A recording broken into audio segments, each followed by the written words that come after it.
South Africa's worst ever electricity supply crisis is having a devastating impact on the economy. According to the Reserve Bank, the power supply crisis is expected to shave 2% of GDP growth in 2023. Sumitra Naidu takes a look at the impact on the construction sector.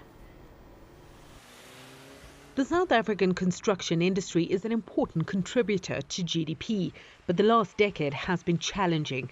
There was COVID, and now developers are having to deal with the power crisis. Most of the equipment property developers use require electricity.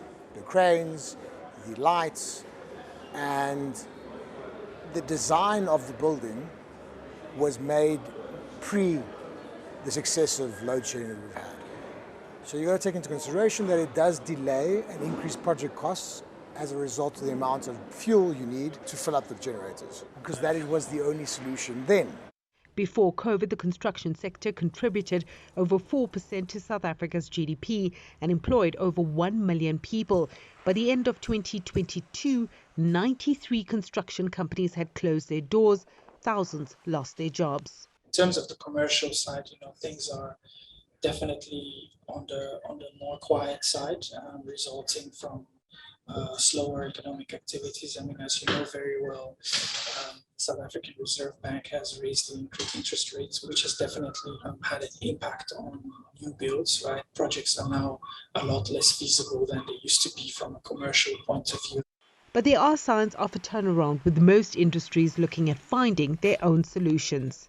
As we've evolved, we've actually started investing into solar and batteries, which have been a lot more stable than using generators and petrol, and are a much more future-proof solution to load shedding. We are now required to be self-sustaining from not just the power, but from all types of utilities, so that we can ensure an uninterrupted service to our tenants and guests. While the power crisis may have had a devastating impact on the construction industry, what it's also done is force developers to think out of the box.